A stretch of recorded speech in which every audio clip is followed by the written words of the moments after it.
Make sure you don't miss a thing. Go to starzology.com/newsletter and sign up.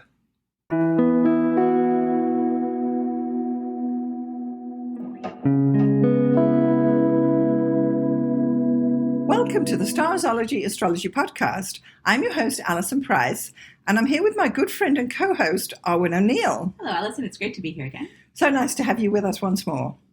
So in this episode, we're going to be talking about the North Node moving into Pisces. Yes. Which is going to be unfolding in January. Right. January 11th, actually. January the 11th. Yeah. So, and of course, what that also means that the South Node is going into Virgo. Yeah. So there's this whole shift from the Aries Libra into the Pisces Virgo. We're just going to be talking a little bit about that. Perhaps first we could just mention quickly what the North Nodes are. So the nodes spend about 18 months approximately in each sign, and they are exactly opposite each other. So a lot of the software programs or websites that you go to get your chart done, you will only see the North Node, but you can just assume that if your North Node is at, say, 5 degrees of Pisces, for example, your South Node will be at the 5th degree of Virgo. So it's always going to be exactly opposite each other. Mm-hmm. And what the North Node, the nodes actually are, is that they're mathematical points, and they are calculated based on it's very complicated and confusing, so I'm not going to go into the total scientific thing of it. They're basically a celestial equator that is used to calculate distances and eclipses and blah, blah, blah. But they're off of the ecliptic of the regular solar system. It's a mathematical point. You can actually Google it and see a really interesting little diagram that shows the diagonals and the parallels and blah, blah, blah. But historically, and these have been used since antiquity, these were traditionally called the dragon's head, which was the North Node, and the dragon's tail, which is the South Node.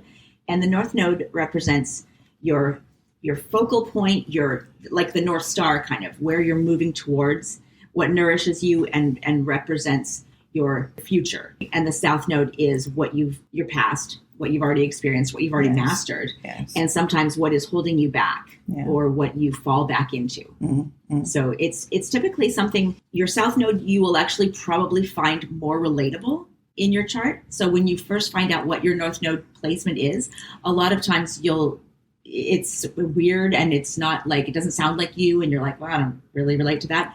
Perfect example being my North Node is in Capricorn. I don't feel anything like a Capricorn. And in fact, I have nothing else in Capricorn.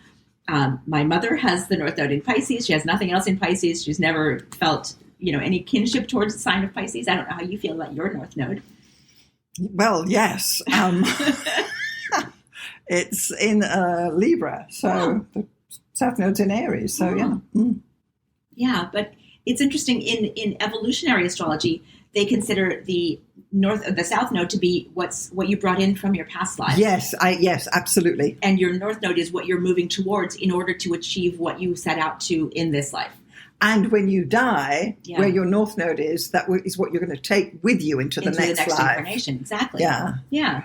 And so, we can talk about that, but whether you believe, in past lives, or whether you just believe in a, cycle of energy, or however you have integrated that sort of belief system into you, the North Node is your future. It's what you're moving towards. It's what you're stretching yourself and challenging yourself to accept in this lifetime.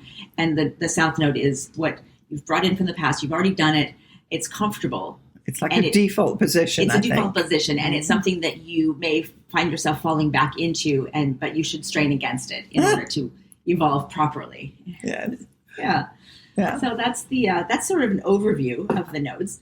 Yeah. So what's going to be happening in January is that the North Node, because we always talk about the North Node first, so it's going from Aries and it's going to slip back into Pisces. Right, because they move backwards. This is another big important thing. Yes, they move backwards. So where the sun's path goes, which is the plane of the ecliptic, the moon's path is where the intersection is on these 2 points. There you go. That's what I was trying to say with my hands. Yes, when the podcasting world can see. Yes, so that's why these are, even though we just say the nodes, it's the lunar nodes. These are the moon's nodes. Yeah. And actually all the planets have nodes, but we only really pay attention to the moon's nodes because they're kind of important, right? Yeah. And where the north and south nodes are, that's where eclipses happen. So that's the thing as well. So what it's going to mean is that as the north node goes from Aries into Pisces, we're going to have more eclipses happening in Pisces, Virgo, than we have recently had them in Aries, Libra. So that will unfold as well. Yeah, that's super interesting. Yeah. Yeah. Yeah, so I've got a few thoughts about as the North Node moves into Pisces. And really this is going to represent a collective journey towards spiritual growth through compassion and intuitive understanding. Mm-hmm. So I believe that this transit, and it's going to be in Pisces for 18 months, so it's got quite a period. So I've got 5 points I just want to say. So the first one is to let go of rigid analytical thinking. That's the Virgo South Node, and embrace more fluid, empathetic ways of perceiving the world. Because it's Pisces. Totally. Right. My second point is to develop greater emotional intelligence and spiritual sensitivity, because again, it's the node in Pisces, right? Learn to trust intuition over pure logic, which is because the Pisces is the intuition and the Virgo tends to be the logic side. Right. And then practice unconditional love and compassion. Well, maybe we can do that all the time. However, you're more likely to have it's for everyone at this point. And then my fifth point is dissolve unnecessary boundaries and connect more deeply with universal experiences, because it's Pisces. Yep, absolutely. So that means that Neptune is really ruling the node whilst it's going through. So that's where the dissolution comes through of almost having to let go before you can reform, as it were. Yeah, that's a really good point. I love that. And that also applies if you are a person who has the North Node in Pisces. Yes. So this would definitely be your episode. And and for everybody, it is a time to work on feelings of putting your faith in the bigger plan, putting your obsession with details and of nitpicking and being critical aside if you can, and just trusting that it's going to work out. Yeah. And that's an interesting thing, actually, that's happening right now, because, we've talked a lot about politics in the last few episodes, just because it is a thing that's happening right now. There's a lot of people that are very concerned about the path that specifically the U.S., but North America, that the world is taking in a lot of political realms, and just letting go of recrimination and blame and criticism and thinking that the other side is somehow stupid or dangerous, and just we'll probably be okay. It's probably going to be, some things won't be okay, but most things will be okay. And that's a really good lesson, I think, for the North Node in Pisces, just like trusting that things happen for a reason, and we can do inner work at this time. We can work on ourselves. We can work on the only thing you can ever control is how you react, how you respond to the situation. Yes. And this is a good time to remember that, and to grow strong through reflection, through possibly meditation, through whatever kind of healing medicines or healing practices or healing habits you may have, #self-care, but also creative pursuits, art, film, photography, poetry, dance, and these types of, Piscean activities that are cathartic and that sort of set aside the rules and the rigid societal norms and just kind of embrace a collective abandon and a collective joy. Go to a rave. Yes. Have friends over and drink a lot of wine, or go to the movies, or immerse yourself in something that is cathartic and emotionally empathic, and that you can grow through compassion. Yeah. And also, if you happen to have the North Node in Pisces, so you were perhaps 18 and a half years old, or whatever that is, 36 years, or work it all back, you will get that nodal return to re-trigger and realign and recalibrate your destiny point within the chart. For sure. And this is going to be in effect from January 11th, 2025 to July 26th, 2026. Okay. So that is the period that the North Node will be in Pisces. Yeah, so it's a good 18 months each time, isn't it? For sure. Yeah.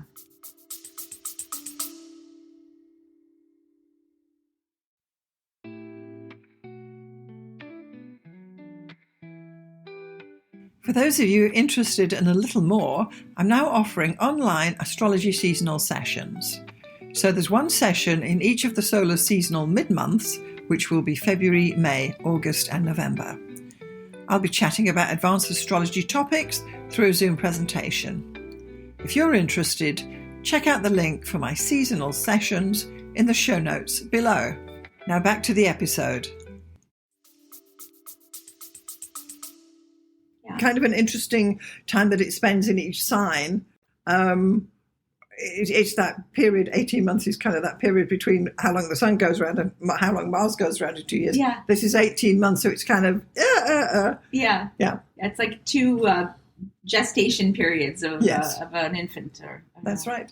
And also, if you actually have planets in Pisces, Yeah. you will, over the next 18 months, get a conjunction from the North Node, Yes. which may then trigger you, depending what the planet is in your natal chart, to where the theme of your destiny, which is the North Node, is going to say, hey, are you following your destiny? Yeah, so definitely anyone with big placements in Pisces. Yeah. Do you have anything in those Pisces? No, I got nothing. No, I got nothing. No, it's moving through my 5th house, so that's great.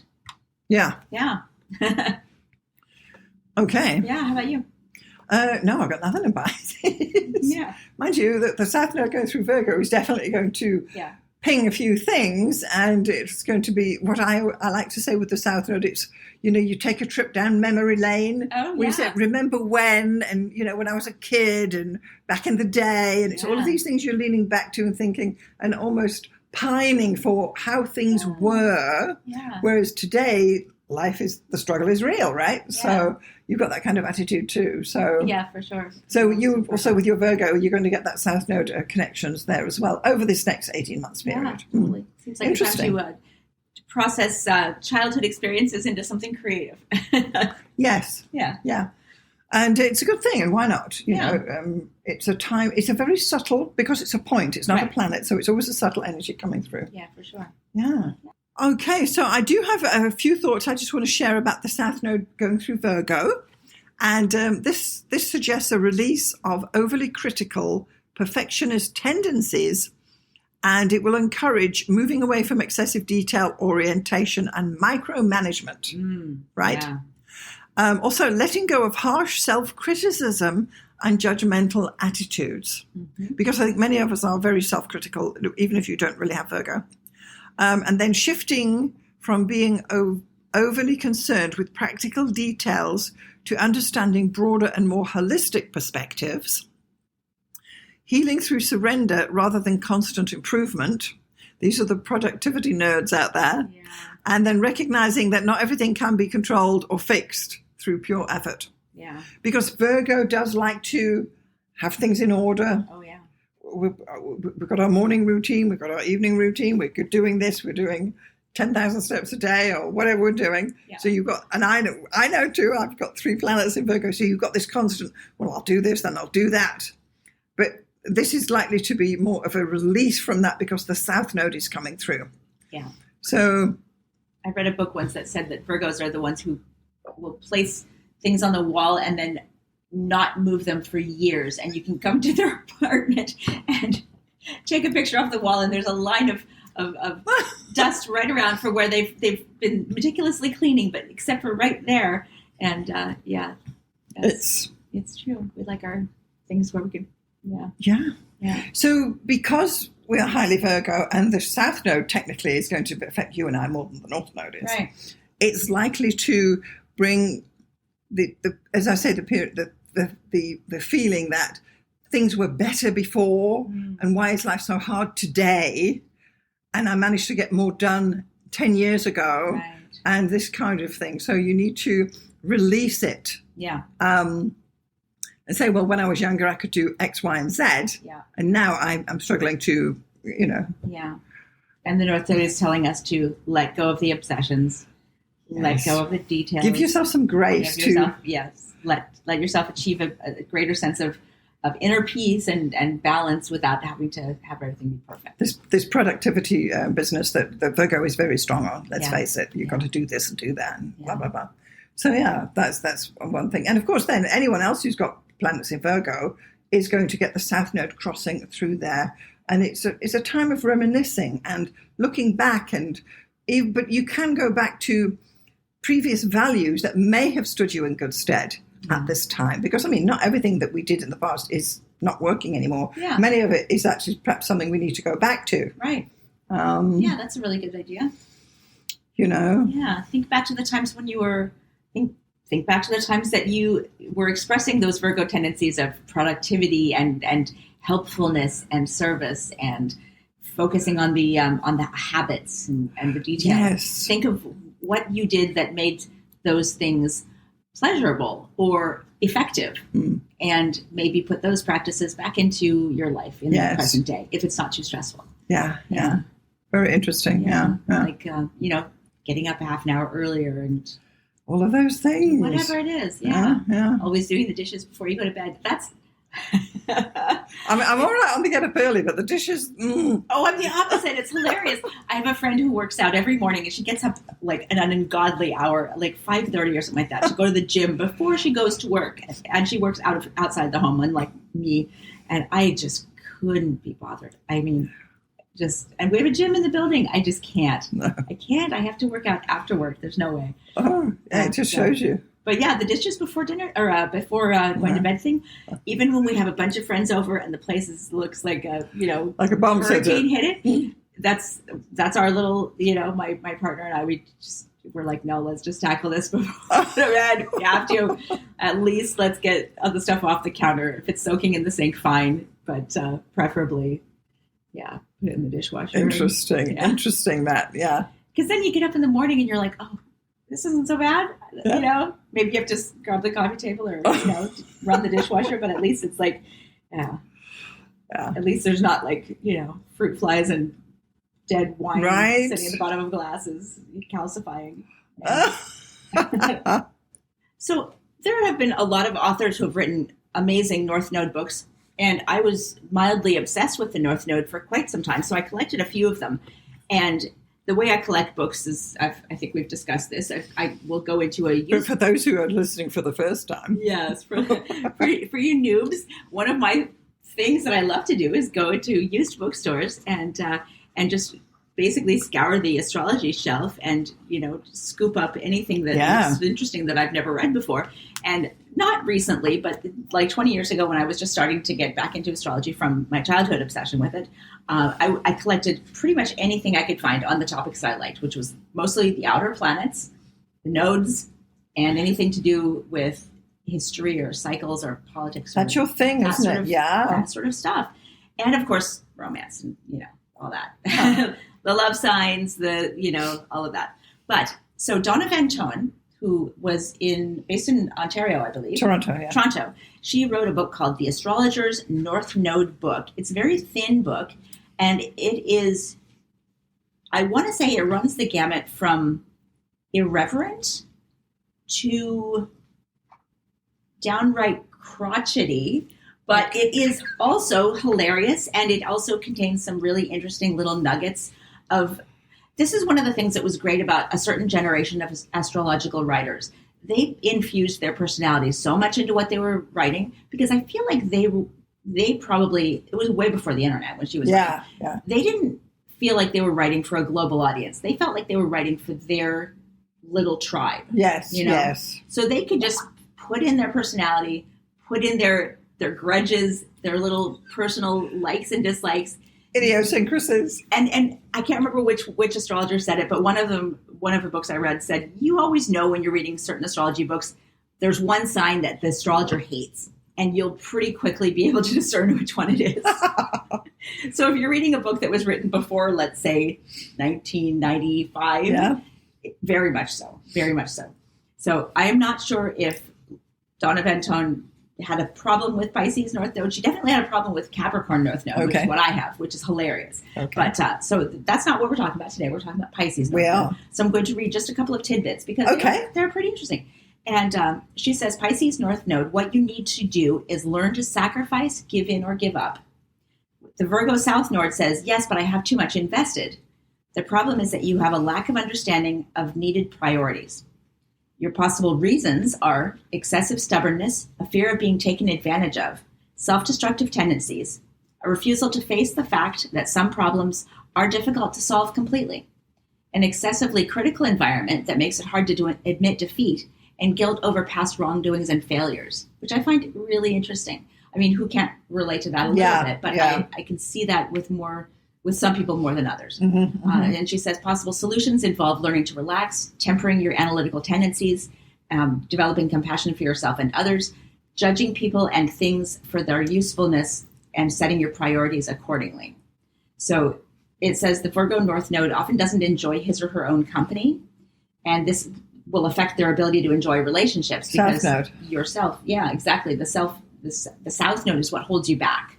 So the Virgo South Node is what prevents you from feeling entirely human, more like a well-run machine. Right? So you're frequently a workaholic. You are very critical of yourself and others, and you're often involved in unsatisfying or destructive relationships because the South Node is terrified of being alone or anything that,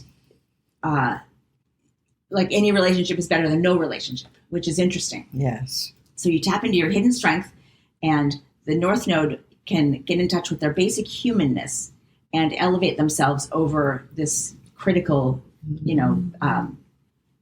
this compulsion to find a higher, meaning.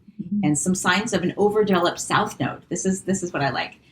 Bigotry, a refusal to settle for anything less than perfection, a feeling of being different, in quotes, a tendency to test others mentally, like feeling like you have to be the smartest in the room. Yes. A tendency to test others and let me do it for you approach. So not trusting others. Shyness, jealousy, and the tendency to be critical of other people's grooming, clothing, or abilities in general. Whoa. And pettiness and insecurity, building themselves up by knocking others down.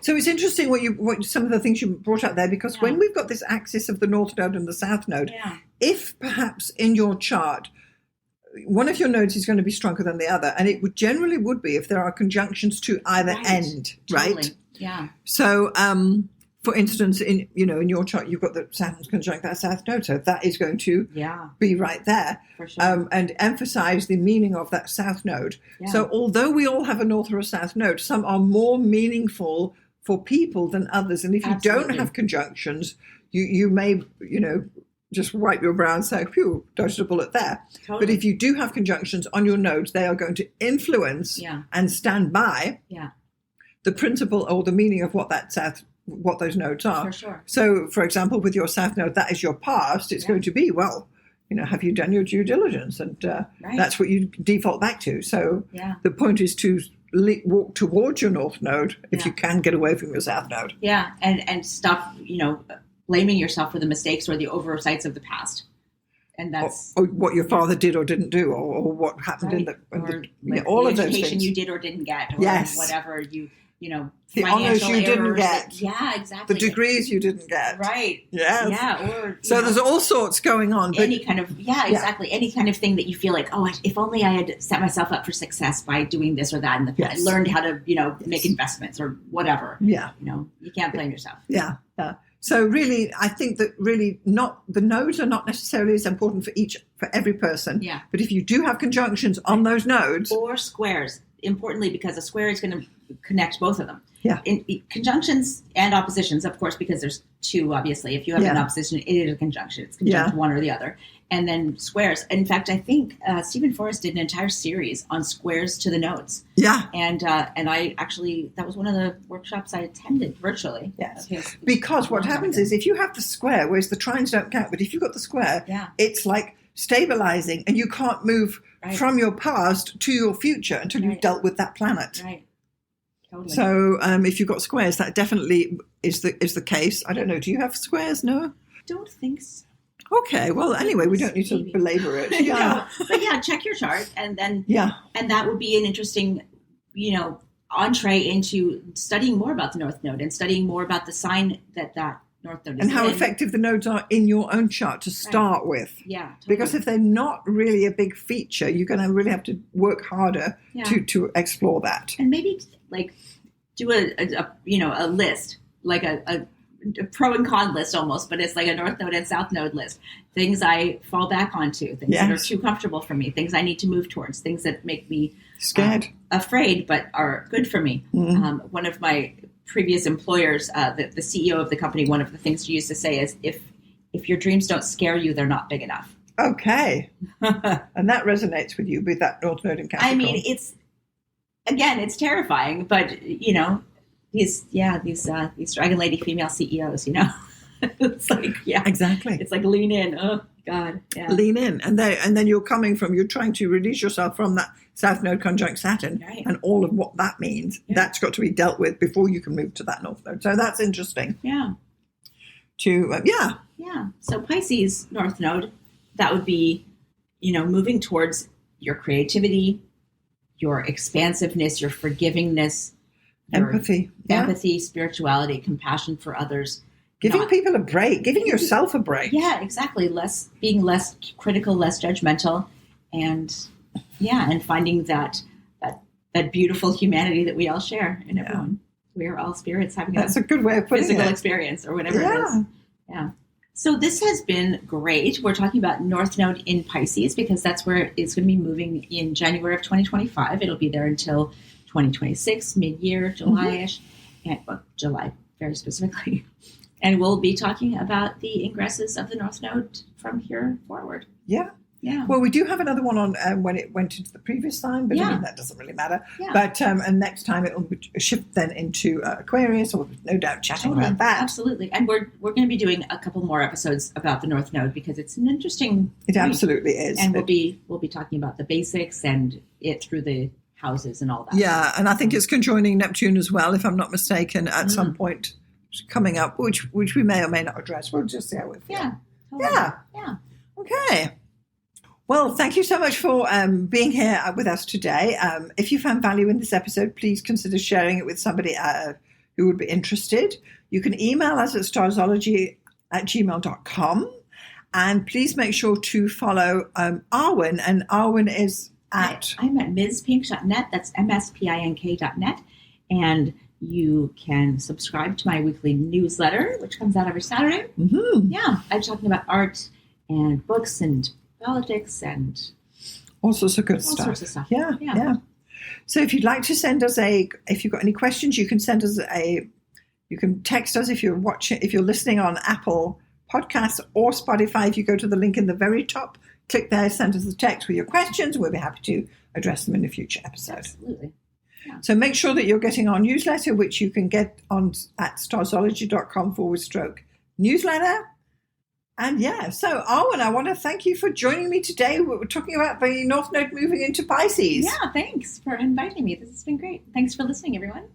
Thanks so much, and we'll see you next time.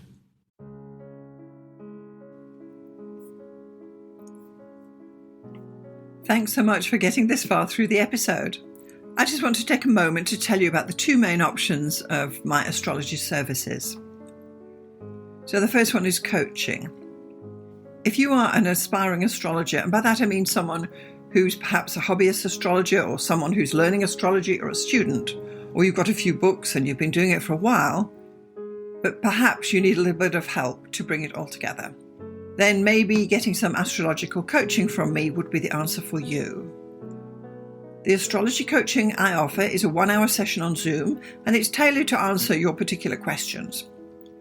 For example, if you have issues with natal chart readings, we can go there. Or if you're having problems working with your forecasting, we can go there. Or even basic astrology stuff, or even getting yourself organized for your astrology business. The idea is that astrological coaching will answer your particular questions. It's tailored specifically to you and where you are in your astrological journey.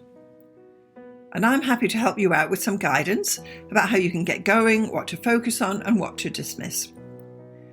So that would be the astrological coaching for people trying to learn astrology. The second astrological service I offer is consultations. So this is for someone who perhaps doesn't know anything about astrology, but they just want to have their chart read or get their chart done. Call it what you will. So once more, this is a 1-hour consultation over Zoom. I will interpret your chart, tell you about the main features, tell you about where the energy is flowing, and all the rest of what is entailed in a thorough natal chart interpretation. I can also add in some forecasting in there too, bearing in mind we only have 1 hour. So just in summary, I've got coaching for people who want to learn astrology, and I've got consultations for those who want to get an astrology reading done. I'm Alison Price from Starzology.com. Thank you so much for listening. We'll see you next time.